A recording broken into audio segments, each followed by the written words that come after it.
Josh in Seattle, Washington. Josh, how are you? Josh. Josh.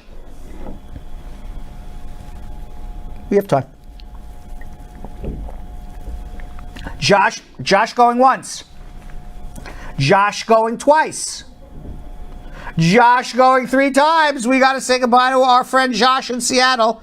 Damien, how are you? Damien, are you there? What's wrong with our phones? Nobody is there. Am I not hooked in? I am hooked in. Damien. Are you hearing me? I do hear you now, Damien. How are you?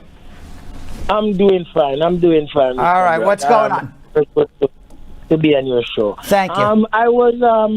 I have a question.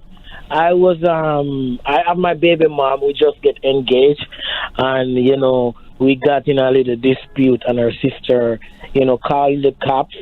They get the wrong information, and they charged me with 243E1. I don't know what's 243E1. I don't know California law. What were they charged with? That is domestic violence, but that is the. And what happened with the case? What, were you found guilty of something? No, I haven't found guilty. I've just charged and I haven't go to court. Do you have a green card? No, I don't. Okay. If you are found guilty of a crime involving domestic violence, that is deportable. Okay. So you have to make sure that you'll be able to ultimately get your green card. Make sure if you are going to plead guilty to something, it's a petty offense. It's certainly not a crime of domestic violence.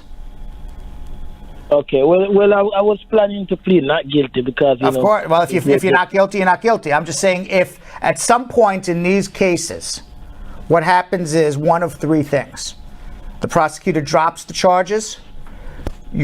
If they don't drop the charges, you're forced to take a plea or go to trial, and then you weigh your choices of plea or trial. So if it comes to a point where the prosecutor does not drop the charges, and you got to either take a plea or go to a trial, and you got to weigh your chances at both before you take a plea, what I am telling you, and I'm not saying you would get there, maybe the prosecutor drops the charges. I don't know anything about the case. But if you get to that point and you plead guilty to a crime involving domestic violence, even if you don't go to jail, that's deportable. So make sure it's not involving domestic violence. What I would suggest before you take a plea, this is what everybody should do. Not just you, Damien, everybody. You walk into court, the judge says, and I'm not saying it's going to happen, Damien. I'm just picking on you for right now for a second. Damien, are you pleading guilty to this crime? This is the crime you're going to plead guilty to. Everybody, including you, has to say, Judge, before I plead guilty to anything, I want to talk to an immigration lawyer. Let's schedule this for another day. Got it? Okay. Well, so, Mr. Brad, I was wondering if that could affect our marriage, because we are already engaged and thinking about getting married. It affects your marriage for filing an adjustment case if you are found guilty of a crime involving domestic violence. You would not get a green card. You would certainly need a waiver, and it would be deportable. If it also, to adjust your status, you need to show good moral character, so it could affect it that way as well. So you really need to have a good outcome come from all of this. Okay, Brad. All right.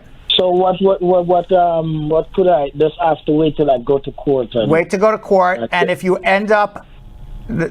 learn anything from this conversation, what I want you to learn is before a judge demands that you plead guilty to something or go to trial, you say to the judge, I want to speak to an immigration lawyer first. Okay, thank you. You're welcome. Okay. Thanks for watching. For more Brad Show Live, like and subscribe to our YouTube channel.